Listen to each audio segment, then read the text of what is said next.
Hello guys, welcome to my YouTube channel one step ahead. मैं अमन आज आपके लिए लेके आया हूँ नंबर सिस्टम सीरीज का एक और पार्ट। ठीक है ना। आज हम इसमें सीखेंगे, जो हम सीखने जा रहे हैं वो डिविजिबिलिटी का ही है, बट पार्ट वो हमारा एक अलग से प्रॉपर पार्ट है। उसको कहते हैं हम रिमाइंडर थ्योरम। रिमाइंडर थ्योरम, ठीक है। हम सबने ये बचपन में पढ़ी है थ्योरम। सबने क्या पढ़ी है बताओ, क्या होता है रिमाइंडर थ्योरम? क्या होता है? डिविडेंड इज इक्वल टू में डिवाइजर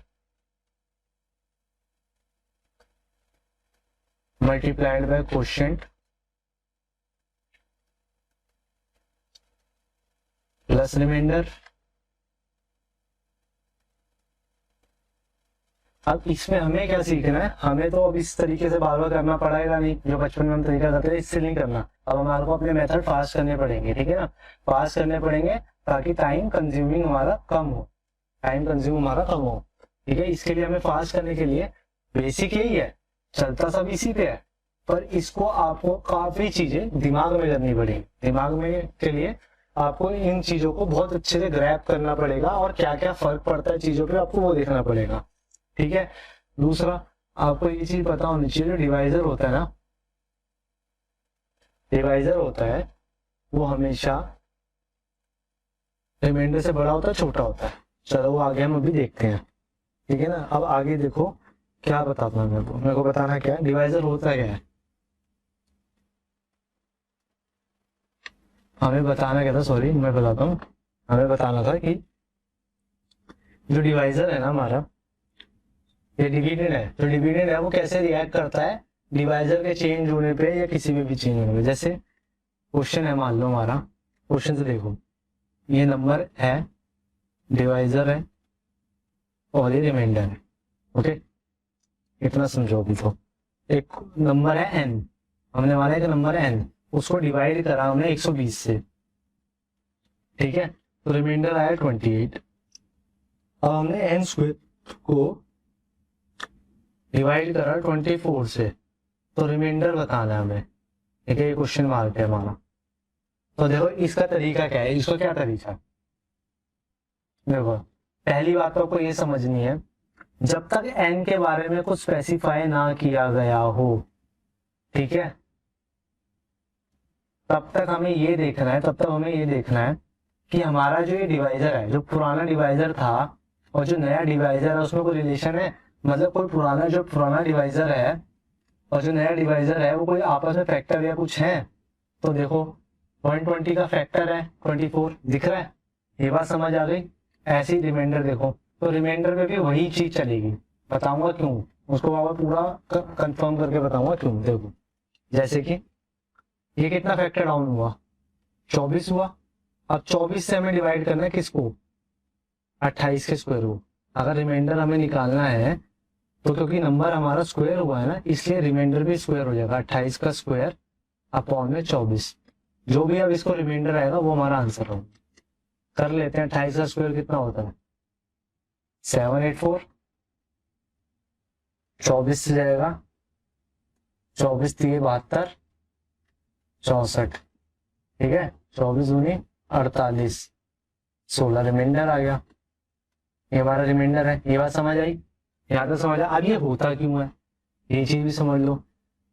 अगर n के बारे में हमें कोई स्पेसिफिकेशन नहीं दे रखी कि n एक 4 डिजिट का लार्जेस्ट नंबर है या 3 डिजिट का लार्जेस्ट नंबर है, 5 डिजिट का लार्जेस्ट नंबर है, तब तक हम डिवाइड कर सकते हैं। हम तभी डिवाइडेशन, ये तभी चलेगा जब हमारा ये डिवाइजर का फैक्टर से ही कोई ना कोई नया डिवाइजर आएगा, वरना ये नहीं करेगा। अगर ऐसा कोई डिवाइजर का कोई फैक्टर ही ना हो, अगर जो दूसरा नया डिवाइजर है अगर वो डिवाइजर का फैक्टर ना हो, ठीक है, तो हमारा आंसर होगा सी एंड डी, क्योंकि हमारे को स्पेसिफाई नहीं कर रखा कि n कितना। अगर n बोल देते, देखो क्वेश्चन जैसे मान लेता n is a 4 digit largest number, ये बोल देते मान लो। ये बात समझ आ गई। अब हम कुछ भी कर सकते थे। अब हम बोल देते कि 120 से याद और 7 से, तो इसको मतलब ही नहीं बैठेगा। सीधा ये कर लो कि 48 लार्जेस्ट नंबर ये हो गया, डिवाइड करा तो पहले n निकाल लिया हमने। अब n हमें पता है स्पेसिफाइड है, n हमें पता है स्पेसिफाइड है, तो फिर उसके साथ कुछ भी बोला हो वो हम कर ही लेंगे। जैसे आगे मैं आपको बताऊंगा इसको पूरा, इसको ढंग से आपको पूरा बताऊंगा। अभी बस आपको इतना समझना है कि फैक्टर होना बहुत जरूरी है। अगर n स्पेसिफाइड नहीं है तो डिवाइजर, जो नया डिवाइजर है उसका फैक्टर होना बहुत जरूरी है। जैसे कि अब ये होता क्यों है, अब इसको देख लेते हैं। मान लो हमारा n नंबर क्या था, उसने क्या बोला था, n था, ये डिवाइजर है, रिमाइंडर है, ठीक है ना। उसने क्या बोला, n था जो डिवाइजर हो रहा था इससे 120 से, और रिमाइंडर क्या था 28। और मैं n को क्या लिखूंगा, डिविडेंड क्या होता है, मैं divisor into quotient plus remainder. अब मैं इसको पूरा खोल के दिखा रहा हूँ ये होता क्यों है,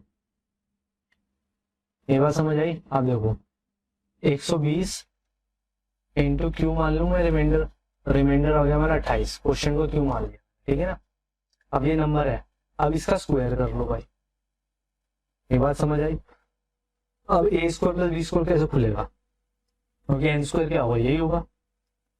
ए स्क्वायर प्लस बी स्क्वायर क्या होगा, 120 इंटू क्यू का स्क्वायर, ठीक है ना, प्लस में 120 into 240 into 28, 120 into 2 into 28 into Q, यही आएगा, प्लस में 28 का स्क्वायर, ठीक है। अब आप देखो, अब इसने बोला नए नंबर को जो एन स्क्वायर है उसको हमने किससे डिवाइड करा, डिवाइड किससे करा, 24 से। आप देखो, अगर मैं अब एक एक क्वेश्चन को देखो, अगर मैं इसको 24 से करूंगा डिवाइड तो ये पूरा हो जाएगा क्योंकि 120 है इसमें, यहाँ भी ये पूरा हो जाएगा डिवाइड क्योंकि इसमें भी 120 है। पंगा कौन करेगा, पंगा हमारा करेगा ये, इसमें 120 नहीं है तो इसी के ऊपर हमारा इफेक्ट बैठेगा, जो भी नया रिमाइंडर आएगा वो इसी की वजह से बैठेगा। तभी मैंने वहां पे जो क्वेश्चन में आपको 28 के स्क्वायर को, रिमाइंडर के स्क्वायर को डायरेक्ट 24 से डिवाइड करने को कहा था। ये बात समझ आ गई, मुझे लगता है आपको ये बात समझ आ गई होगी, बिल्कुल बेसिक है, जहां से ये चीज आई है मैंने वो चीज आपको बता दी है, ठीक है। अब आपको इसमें कोई कंफ्यूजन नहीं होनी चाहिए, आप सबको बेसिक पता है तो आप कभी भी आप इसको निकाल लोगे, जितना अच्छे से बेसिक को सीखोगे और उसको जितने अच्छे अपने माइंड में डालोगे उतना ज्यादा आपके लिए बेटर रहेगा एग्जाम्स में, क्योंकि आपको फिर कोई फंसा नहीं पाएगा कहीं भी। जैसे दूसरा क्वेश्चन ले लो,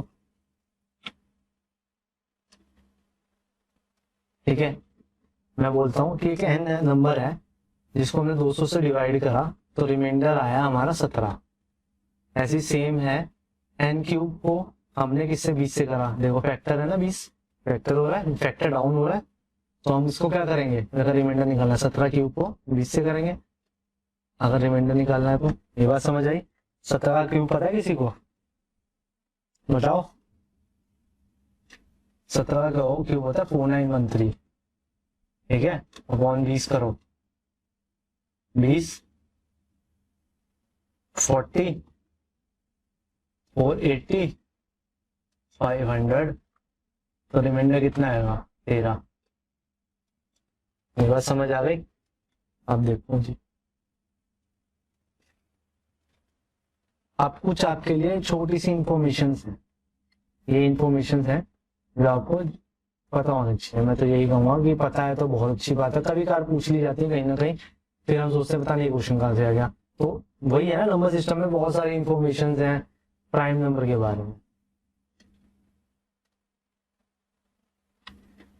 ये शायद मैंने पहले कराई भी है, ठीक है ना, कि अगर remainder when prime number is divided by 6 तो क्या होगा, या तो 1 आएगा या आएगा 5।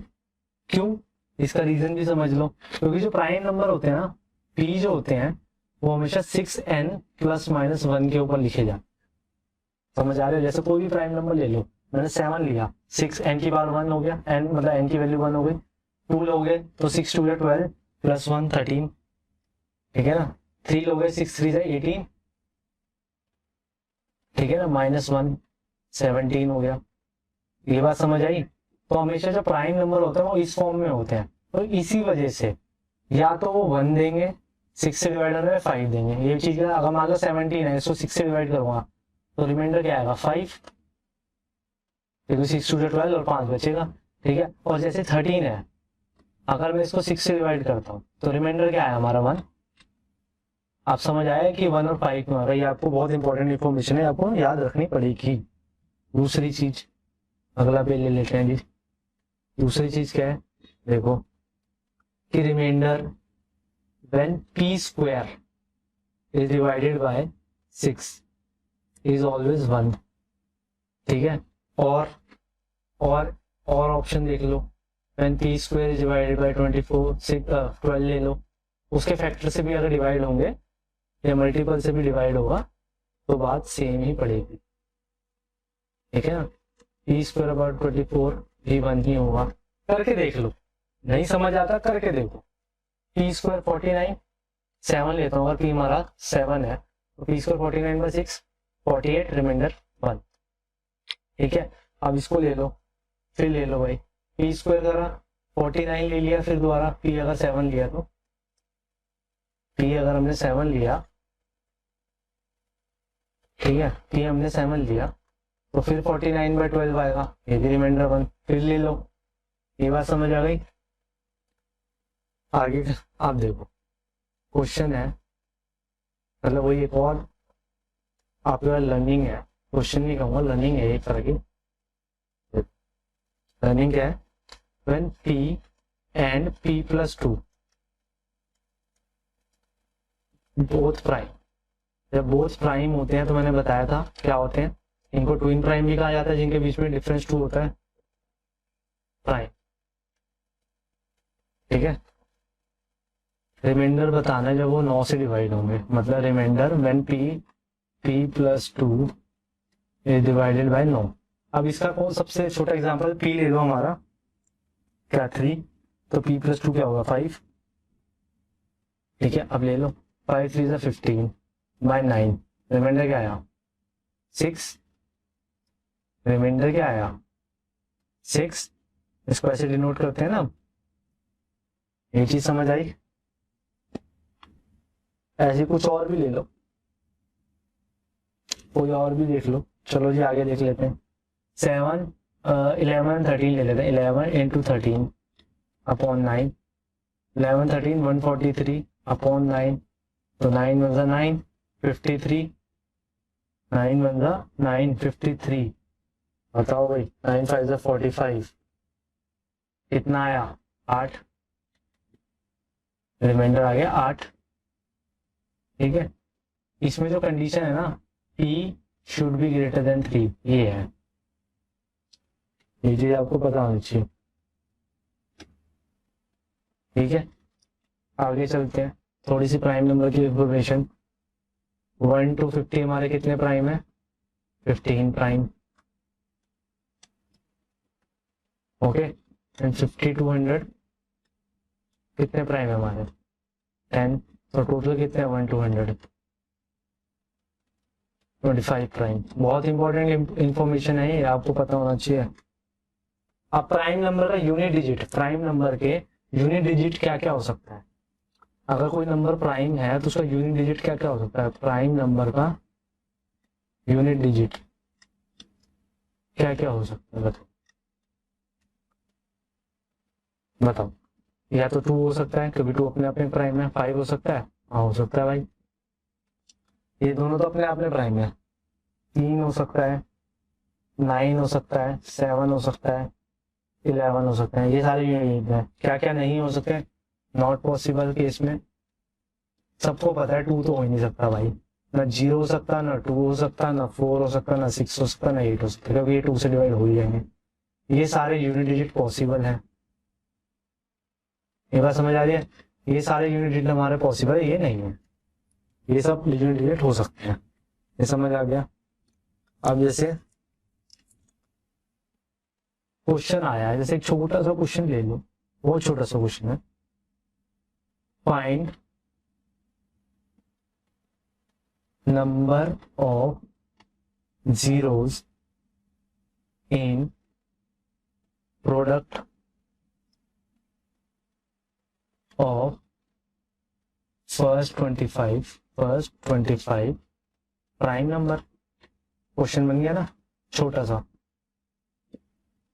ठीक है। आप देखो कितने जीरो आएंगे, किसी को पता है, आपको ये बात समझ आया है? आपको एक चीज पता है कि 2 सबसे छोटा, सबसे स्मॉलेस्ट और ओनली इवन प्राइम नंबर है। मतलब एक ही 2 है तो वो एक ही 5, और जो 5 है उसके साथ कंबाइन करके एक ही 0 देगा, तो 0 कितने आएंगे? ये आंसर है। अभी सोच के देखना, है क्वेश्चन बन सकता है, ठीक है ना? ये आपको सोचना पड़ेगा, ये क्वेश्चन बड़े प्यार से बनेगा, ठीक है? अब क्वेश्चन है double digit prime number with both digit prime. ऐसे प्राइम नंबर जिनके दोनों डिजिट भी प्राइम है और वो खुद भी प्राइम है। समझ आया? कि ऐसा नंबर जो खुद तो प्राइम है ही और उनके दोनों डिजिट भी प्राइम है, तो उसके लिए कौन कौन से होने चाहिए नंबर? 2 होना चाहिए, 3 होना चाहिए, 5 होना चाहिए, 7 होना चाहिए। देखो जैसे कि अगर हम देखें 23, अगर देखूंगा 37, फिर 73 भी ऐसे ही है। समझ आया? और 53, यही हमारे ऐसे नंबर हैं जो प्राइम नंबर भी हैं और उनके बोथ डिजिट, मतलब दोनों डिजिट।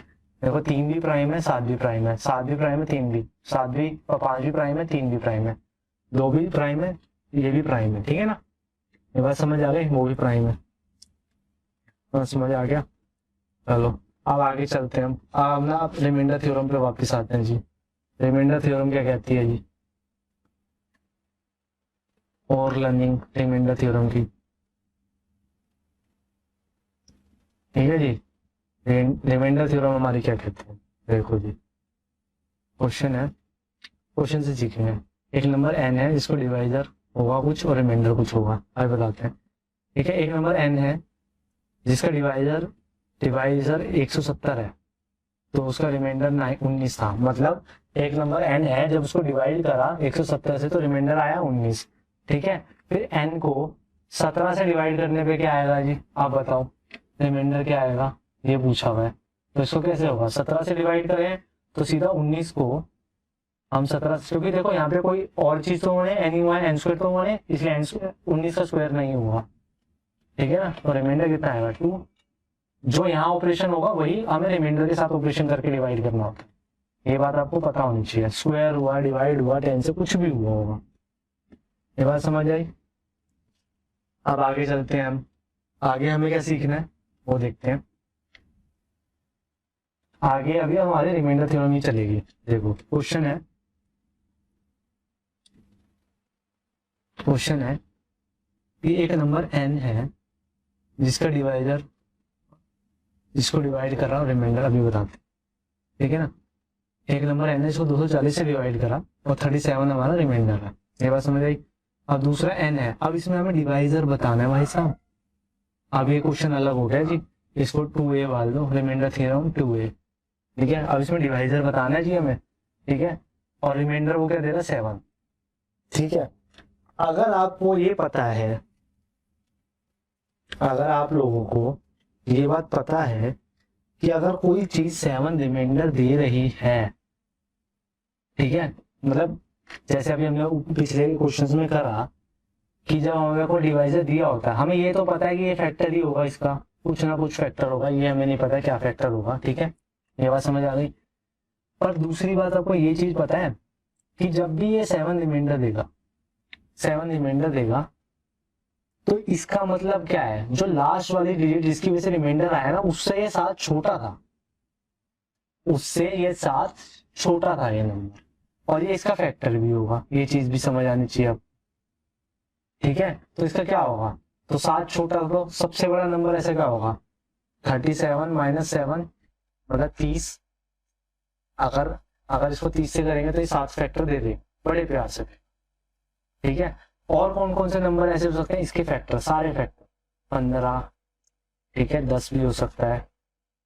ठीक है, तो ये सारे फैक्टर हो सकते हैं ऐसे नंबर। ये बात समझ आई? ऐसे नंबर ही सारे फैक्टर भी होंगे इसके। ठीक है, क्यों? क्योंकि हमारे को लास्ट में इससे बड़ा ही वो चाहिए डिवाइजर। रीजन, बिकॉज अगर मान लो रिमाइंडर अगर 7 आते हैं, हो तो 3 भी सकता है फैक्टर, 5 भी सकता है, 2 भी सकता है, बट हम ये ले नहीं सकते। रीजन, क्योंकि ये फिर 7 को डिवाइड कर देंगे, रिमाइंडर 7 आ ही नहीं पाएगा। अगर रिमाइंडर हमें 7 लाना है तो हमें रिमाइंडर से तो बड़ा ही लेना पड़ेगा नंबर, हमेशा इससे होना चाहिए, होने के बाद में डिवाइड कर देंगे तो रिमाइंडर 7 बचे रहेगा। अगर 3 ले लेता मैं तो रिमाइंडर तो 4 हो जाता। वो चीज रखना है हमें, क्वेश्चन की मर्यादा, क्वेश्चन की लिमिट भी तो रखनी है कि जो उसने बोला उसको इंटैक्ट रखना है। ये बात समझ आई? ये चीज है। अब आगे देखो, जैसे अब आगे क्वेश्चन देते। क्वेश्चन क्या है? when n divided by remainder, when n is a number divided by 400, remainder is 43, ठीक है।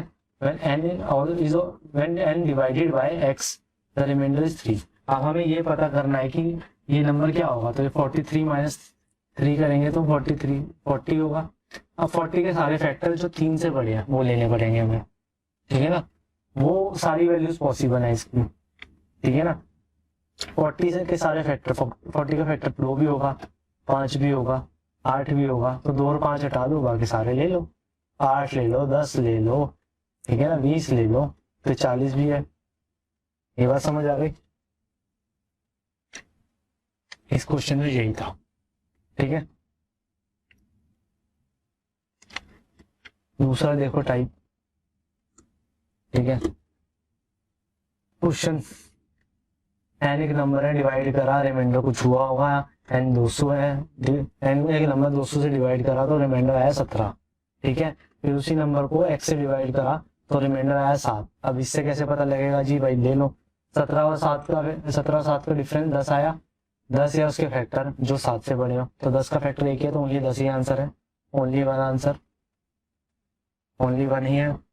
फिर एक और ले लो जी, n when a number is 3 divided by remainder is 35, ठीक है। when n is same number divided by x, ठीक है, remainder is 1, तो क्या बनेगा हमें पता है, 34, 35 माइनस 1, 34 के फैक्टर होंगे और जो कि 1 से बड़े होने चाहिए, और 2 होगा और 17 होगा, और एक आपस में अपना 34 होगा ही है, ठीक है ना। तो 2 और 1 भी होगा, बट एक क्या है, एक तो इसके बराबर ही हो गया तो पूरा डिवाइड कर देगा, तो ये तो हम ले नहीं सकते। 2, 17, 34 ये 3 ही है, 3 ऑप्शन पॉसिबल है। ये बात समझ आई? 3 ऑप्शंस, यही ऑप्शन पॉसिबल है। ये चीज समझ आई? चलो जी, अब बोलता है, अब क्वेश्चन में एक और नया ट्विस्ट। देखो जी, मैं हर एक चीज बताऊंगा आपको, जितने भी ट्विस्ट हो सकते हैं, कुछ भी हो सकता है। n एक नंबर है जिसको डिवाइड करा x से, रिमाइंडर नहीं पता, ठीक है। अब n है, उसको डिवाइड करा किसी और चीज से, वो हमें नहीं पता, उसका रिमाइंडर ये है। अब ये बोलता है कि इसकी लार्जेस्ट वैल्यू क्या है, लार्जेस्ट वैल्यू पॉसिबल क्या होगी, पॉसिबल ऐसा सबसे बड़ा नंबर कौन सा होगा जो सेम चीज पे एक्ट करेगा। ऐसे तो बहुत सारे नंबर एक्ट कर सकते हैं, और इसमें इस पे एक्ट करेगा, तो ये क्या है, ये क्या होता है देखते हैं। ये होता है HCF of x and r minus r। r minus r अभी तक हम निकाल ही रहे थे, आपको पता ही है, पिछले क्वेश्चन में निकाला है हमने। जैसे कि आगे देखो, आगे क्या देखना है, ये देखो जी, क्वेश्चन है, क्वेश्चन देखो, n डिवाइड करा होगा, रिमाइंडर आया होगा, ठीक है। n when divided by 120, remainder is 57। ये बात समझ आई? फाइंड द लार्जेस्ट नंबर, वो लार्जेस्ट डिवाइजर बोला है, when n is divided by some number, ठीक है। तो लार्जेस्ट डिवाइजर क्या होगा, 57 माइनस 50, एक तो 50 होगा और उसका 120, इन दोनों का HCF क्या होगा, अगर पता हो तो इसका HCF जो आएगा वो 10 आएगा, तो यही एक आंसर होगा। आप उस तरीके से भी कर सकते हो जैसे हमने पीछे करा है, जैसे क्या 50 लिया, ठीक है, 50 के फैक्टर देख लिया, 1 भी होगा, 2 भी होगा, 5 भी होगा, 10 भी होगा, ठीक है। इससे बड़ा कोई फैक्टर 25 होगा, ठीक है, 25 होगा, बट 25 120 को डिवाइड नहीं करता है जी, तो सबसे बड़ा नंबर जो 120 को डिवाइड कर रहा है वो ये है, तो इसलिए यही सबसे बड़ा नंबर होगा, समझ गया। उसमें से भी कर सकते हैं ग्रुप निकाल के, ये चीज आपको पता होनी चाहिए, ठीक है। तो आज हमने एक और क्वेश्चन ले लेते हैं उसी टाइप का, ठीक है ना। 420 डिवाइजर था और रिमाइंडर आया हमारा 43, फिर n को ही हमने किसी से डिवाइड करा और रिमाइंडर आया 3। तो अब हमारा आंसर बताओ, इसकी लार्जेस्ट वैल्यू पॉसिबल बताओ, वैल्यू पॉसिबल बतानी है, ठीक है। तो इसमें कुछ नहीं है, 43 माइनस 3 करूंगा पहले तो 40 आया। अब 40 एंड 420 का HCF ले लो। HCF लेना आता है, HCF लेना आता है। कॉमन जितना हाईएस्ट कॉमन आएगा, क्या आएगा इनमें हाईएस्ट कॉमन, 40 आएगा, नहीं आएगा, तो 20 ही आ सकता है। तो HCF क्या है, 20। ये बात समझ आई, ये बात समझ आ गई, तो यही है। अब देखो एक क्वेश्चन और है, क्वेश्चन है when 4 digit largest number is divided by 12, remainder is 5। ये बात समझ आ गई। Find remainder when it will be divided by 7। अब देखो ये वही क्वेश्चन है, इसके बारे में शुरुआत बात कर रहा था, ठीक है ना, शुरुआत में बात करी थी मैंने, देखो ठीक है। जैसे अब इसमें देखो स्पेसिफाई कर दिया भाई 4 डिजिट लार्जेस्ट है, ठीक है। और इधर डिवाइजर क्या था 12, अब क्या है 7। 12 पे रिमाइंडर किसने दिया 5। अब ये बताना इस पे क्या है। अब देखो ये कोई फैक्टर तो है नहीं, ये अब काम कर जाएगा, पता है क्यों, क्योंकि हमें ये स्पेसिफाई कर दिया कि इसका कैरेक्टर क्या है, इस नंबर का, इस नंबर का कैरेक्टर क्या है, 4 डिजिट लार्जेस्ट नंबर जो 12 से डिवाइड होने पे 5 रिमाइंडर देगा। तो हम कैसे करेंगे इस क्वेश्चन को, देखो 4 डिजिट लार्जेस्ट नंबर तो हमें पता है 999 होता है, हमें ना, हमें इस नंबर तक जाना है, इसके बारे में पहले स्टेटमेंट में बात करी हुई है, ठीक है। हमें किससे डिवाइड करना है, 12 से करना है, चलो भाई कर लेते हैं। 12 8 96, क्या हुआ 39, 12 3 36, कितना बचा 39, ठीक है ना। फिर 12 3 36, ये हुआ। अब यहाँ हमारा 3 बच रहा है, ये बात समझ आई। अभी हमारा क्या बच रहा है, रिमाइंडर 3। हमें रिमाइंडर कितना चाहिए, पहले अगर हम इसमें से 3 घटा देंगे, इस नंबर में से अगर 3 माइनस करता हूं मैं, 9999 माइनस 3, ये बात समझ आ गई, ठीक है। माइनस 3 करा तो कितना आया 9996, ये नंबर आ गया हमारे पास, ये मिल गया। ये जो नंबर है ना, ये हमारा 12 से पूरा डिवाइड हो रहा है, पर हमें क्या चाहिए, हमें चाहिए जो रिमाइंडर 5 दे, हमें रिमाइंडर 5 दे, ये बात समझ आई। 5 देने के लिए हमें रिमाइंडर, देखो अभी ये 0 दे रहा है रिमाइंडर, अब 5 देना है तो हम इसमें से 7 घटा देंगे तो 5 रिमाइंडर देगा, ये बात समझ आ रही है। क्योंकि 12 से अगर डिवाइड करेंगे, लास्ट के डिजिट को देखो, लास्ट में हमें 5 रिमाइंडर चाहिए, मतलब वो कुछ भी रहा होगा तो 12 के उससे 5 रहा होगा, 12 के लास्ट डिविजिबल नंबर से 5 ज्यादा रहा होगा अगर 5 रिमाइंडर चाहिए तो। अगर ये 96 पूरा 12 से जा रहा है तो इसमें 5 और प्लस करते तो कितना आएगा, ये तो 5 डिजिट में पहुंच जाएगी डिजिट, पर हमें उसमें चाहिए तो उसमें 5 प्लस करके 12 और माइनस कर देते हैं। तो मतलब कितना करा, -7 करना, वही मैं कह रहा था कि पहले ही -7 कर दो इसमें से, तो कितना हुआ बताओ। 7 करेंगे तो 9989, ये वाला नंबर आ गया। अब इसको भाई 7 से डिवाइड करना है, अब ये इस नंबर को 7 से डिवाइड करके रिमाइंडर बताना है। 7 बन जा 7 29, ठीक है, 7 4 जा 28, 1 आया 18 पे, 7 2 जा 14, 49, 7 7 जा 49, ये पूरा जाएगा, रिमाइंडर कितना देगा 0। ये बात समझ आई, ये चीज समझ आई आपको कि जब देखो, जब मैंने इस 9999 को, ये 4 डिजिट लार्जेस्ट नंबर था, ये इसको 12 से डिवाइड करा चेक करने के लिए, हमने 12 से डिवाइड करा, रिमाइंडर हमारा कितना दे रहा है 3, पर हमारा उस नंबर की बात हुई है जो 12 से डिवाइड होने पर रिमाइंडर 5 दे। ठीक है, इसका मतलब कि वो नंबर ऐसा होगा जो 12 से जो नंबर डिवाइड हो जाएगा ना पूरा, उससे 5 ज्यादा होगा, पर 12 से नंबर डिवाइड होने वाला और सबसे बड़ा 4 डिजिट तो वो ये था 9996। ठीक है, इससे 5 ज्यादा करना था, जब हम 5 ज्यादा कर रहे थे ना तो ये ना 5 डिजिट में पहुंच रहा था नंबर, मतलब ये 10,000 के ऊपर पहुंचा, 10,001 हो रहा था। ठीक है, ये हमें चाहिए नहीं क्योंकि हमारी लिमिट है भाई 4 डिजिट में रहना, हमें हमारी लिमिटेशन क्या 4 डिजिट में। तो इसका तरीका क्या होता है, जो हमने एक्स्ट्रा लिया होता है ना उसको बढ़ा दो 5 और उसमें से 12 माइनस कर दो। ठीक है, या फिर इसमें से डायरेक्ट 7 माइनस कर दो, ये जो नंबर आया था इसमें से डायरेक्ट 7 माइनस कर दो। आप समझ आ गई, ये चीज मैंने बहुत अच्छे से समझा दी है, आपको समझ आ जानी चाहिए मेरे हिसाब से। ठीक है, तो ठीक है दोस्तों, आज के लिए यहीं तक था। आज की जितनी लर्निंग है उसको दोबारा सीखो, क्या क्या बताने की कोशिश करिए, उसे अच्छे से सीखो।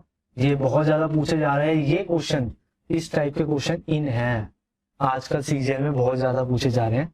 ठीक है ना, आजकल वो इसी पैटर्न पे चल रहा है, तो आपको ध्यान देना पड़ेगा। ठीक है ना, हो सकता है अगली क्लास में मैं क्वेश्चंस लेके आऊं साथ में। ठीक है ना, तो आप चलो प्रिंटेड क्वेश्चन यहाँ पे लेके आऊं और वहीं हम बैठ के साथ में सॉल्व करेंगे कि कैसे सॉल्व करना है। ये बात समझ आई? चलो आज के लिए इतना ही काफी, सबके लिए बाय, थैंक यू। और हाँ यार, सब्सक्राइब कर दो, सब्सक्राइब कर देना वीडियो को, अगर अच्छी लगी हो तो लाइक करो और सब्सक्राइबर बढ़ाओ यार, ऐसे नहीं चलेगा। ठीक है ना, ऐसे ही मैं आपके लिए वीडियो और लर्निंग लेके आता रहूंगा। ठीक है, बाय, थैंक यू।